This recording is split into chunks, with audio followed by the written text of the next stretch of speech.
Hello, and welcome back to another episode of Nobody's Doing It Right, the podcast for those who are uncertain.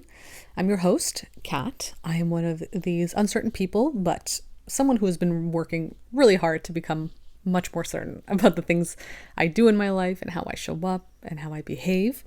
So if you find yourself struggling and need an objective perspective to help you through it, to help support you through things that you're working on right now, feel free to book in with me. I offer one-to-one chat sessions, and they can be single sessions or packages if you want to really dive deep into that kind of stuff.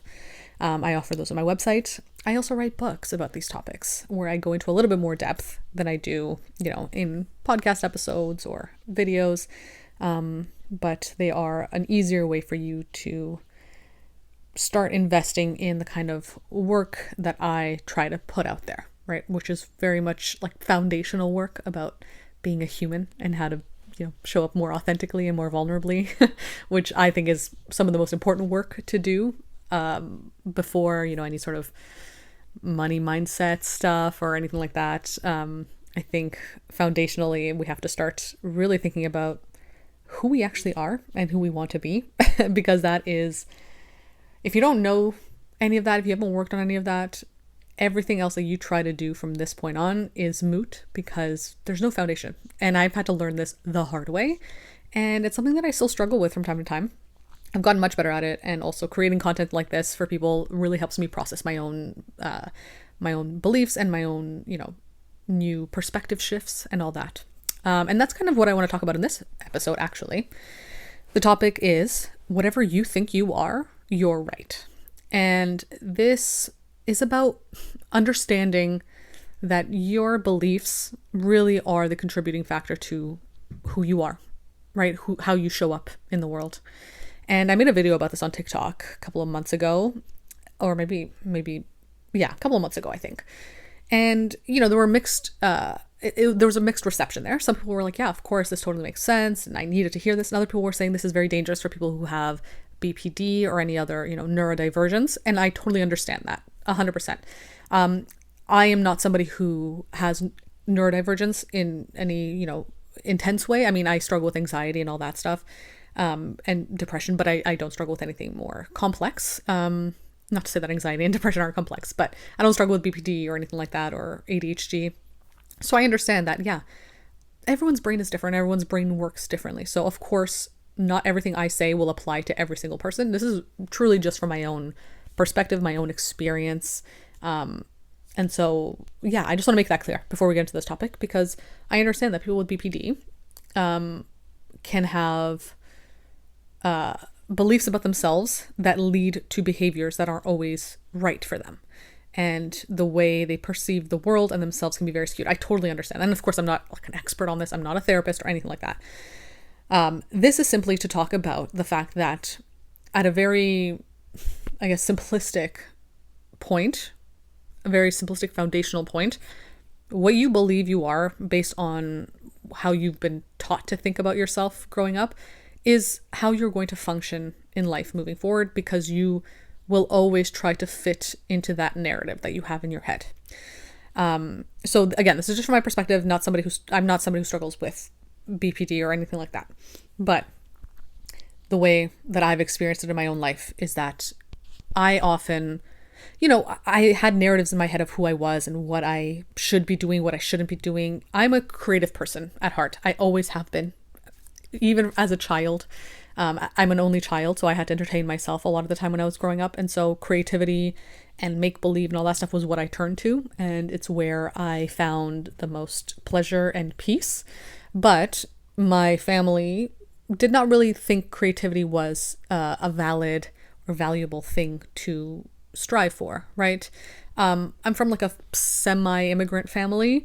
And so, going after work that was more, stable, more secure, more, I don't want to say basic, but, like more the kind of jobs that you would think of 20, 30 years ago as being like, yeah, these are real jobs, quote unquote, right? And obviously everything has shifted now because of the internet. But back then, those kinds of jobs were considered, good jobs, normal jobs, right? And creativity and doing art was considered very difficult to get into, very unstable, not for people that are serious about things or whatever. So I was taught that being a creative person, creativity was wrong, bad, invalid, silly, frivolous, childish, all that stuff, right? And so I had that mentality throughout my whole life. And up until a couple of years ago, even up until like a year or two ago, really, that's when I started really kind of understanding like, oh, this is a perception I have and I have had my whole life, and it has dictated the way I show up and how I behave. And it's in conflict with who I want to be. I always believed, oh, I shouldn't be creative. Creative people are childish, frivolous, silly. That's not real work. And so in order to validate that narrative in my head, I started not putting in actual serious effort into my creativity, right? The kind of serious effort it takes to make it a serious career, right? So it was kind of like a self-fulfilling prophecy. I was self-sabotaging because I needed to fit into the mentality of creativity is not real work, right? And so because of that, that's what I thought that creativity wasn't real work, that's what I became. I became somebody who didn't take my creativity seriously, who didn't have anything to show for the creative work I put out into the world because I didn't see it as valuable. I became what I thought, And it was only until I started shifting that perspective and realized, like, if I change the way I see myself, the way I think about myself, that'll change who I actually become, because then I will be doing behaviors and things to validate that new belief, that new narrative. And I know this is like complicated if you're really starting out with this, but I think the people that listen to me are kind of more into their self-awareness, self-growth journey. So it's not like you're a beginner, but even if you are a beginner and this is the first thing you've ever heard from me, if there's one thing to take away from any sort of personal growth, is that it really starts at the base foundation of how you see yourself. Because how you see yourself, whatever things you tell yourself, you say to yourself, you believe in your head, the way you see the world, whatever pops into your mind the moment you think of something, that is dictating how you show up. That is dictating who you are every single day. And if you are that person every single day, you're going to be that person for the rest of your life. In the sense that every small action, every small decision you make based on these beliefs, these internal beliefs, are building the kind of life that you're going to live, whether or not you like that kind of life, So it really does come down to stripping back all that belief, all those beliefs, all those behaviors, getting down to the core and rebuilding.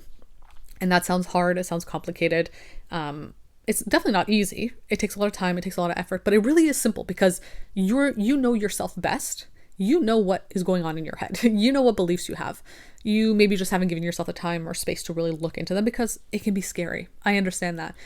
Opening yourself up and really having a conversation with yourself and getting down to the nitty gritty of like, okay, let me actually see what I'm saying to myself every day. Let me actually see what I believe about myself. It can be very sad and also difficult, and there's a lot of grief involved in that, because at a certain point you'll realize that the way you're speaking to yourself every single day is not only how you're speaking to your current self, but how you're speaking to your past child self. And that's really sad when you realize that. There is a lot of grief. And I think our egos want to avoid that grief. So we hold ourselves back from recognizing that that's what we're doing to our inner child, right? And this isn't like a moral thing or anything like that. I'm just saying, like, that's kind of what you have to face in order to rebuild your sense of self and your sense of identity. And it's not easy. It's really not. It's really sad. Like, I've had many nights where I've journaled about these beliefs and how I've treated myself, the things I've done and what they stem from. And I've cried a lot because I've realized, like, wow, I'm actually hurting myself, and I'm hurting this child that has worked so hard or has tried so hard for so many years to turn into an adult that is living a life that is truly authentic. It's very painful. And so I'm not saying this process is easy, but it is simple, really. So if you're struggling with your current life right now as it is, because ultimately, if we talk about manifestation, which I definitely see the value in this topic, but I don't necessarily talk about manifestation that much because that's not the kind of work I do. But if we talk about manifestation, everything that you have right now that is within your control, of course, because not everything is within your control, but everything that you have in your life right now that is within your control, you have manifested, whether consciously or unconsciously. Most of the time it is unconsciously, right? These are manifestations based on your internal beliefs and then the actions that you take because of those deep internal beliefs, right? So whatever circumstances you're in right now, again, ones that are within your control, not the ones that are outside of your control, because, you know, if you're in any sort of like dangerous, abusive situation, you know, health struggle, whatever, that is outside of your control, of course, you can't change that. And it's not beneficial for you to believe that you can, or beat yourself up because you're not changing it or because you manifested it. No, I do not advocate for that. I don't believe that. Some things just happen, and some things are shitty and unfair and difficult, and you are very valid in thinking that. And also, some things are within our controls, and we're the ones that are doing these things to ourselves, right? Both exist. And I think it's important to be able to get really good at recognizing where that line is, what the difference is, right? Because that also helps you with your own self-love and self-worth, right? If you recognize what it is that you are actually in control of, that you're not doing, that you're, you know, choosing to do things that aren't right for you, you know, if you can recognize what that is versus things that are outside of your control that are happening to you, that'll make you recognize where you can actually focus your positive, constructive energy and take away any sort of aggression or hatred you have for yourself. Because if you're thinking, oh, I should be able to do X, Y, and Z despite having a chronic illness that you can't control, that's not going to help your self-worth. That's going to make you feel really shitty because you literally cannot control that, right? But if you see that, oh, this is a place in my life where I know I have the control. I'm just scared to take control. I am scared to do this vulnerable act. I'm scared to change the way I behave. And the fact that I'm scared to do this and I'm not changing it, it's hurting me. That is actually very liberating. And something that I think a lot of people need to recognize, that it's very liberating to recognize that you are not treating yourself right. It's painful, of course. There's grief, as I said earlier. And also it's very liberating because you're like, wow.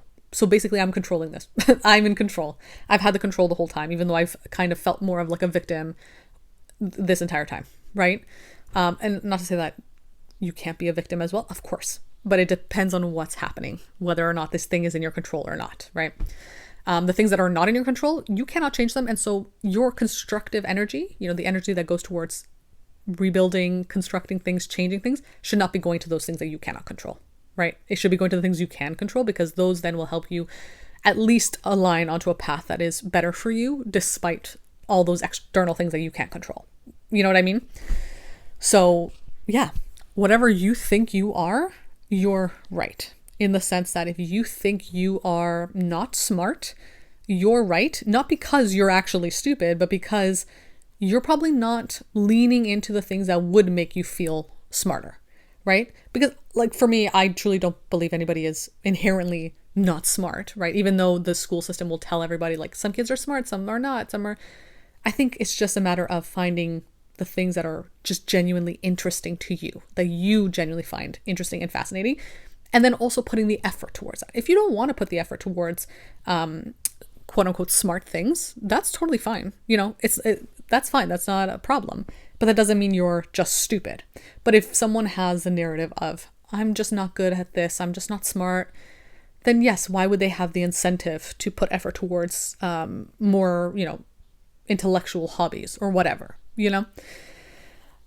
It goes for anything. I'm just not physically fit. Maybe it's just because you've been told that your whole life, or you just decided it, or because in your head physically fit means doing all these crazy physical activities. And therefore, yeah, of course, why would you have the incentive to then do things that make you feel more physically fit? Not, you know, physically fit in a societal construct of physically fit, but for you, what feels physically fit for you, right? Yeah, for me, it was my creative journey. And I just often told myself, like, I'm a creative, which therefore means I'm not valuable. Like, literally, that was the narrative in my head, which is kind of like vulnerable for me to say, but my inner narrative was, because I am more creatively inclined and I cannot easily fit into what is societally expected of me, and also expected of me from my family, because I can't fit into that, I have no value. Because again, I was only seeing value as being in this normal place, right? This place of traditional stuff, not in creativity or the kind of life I wanted.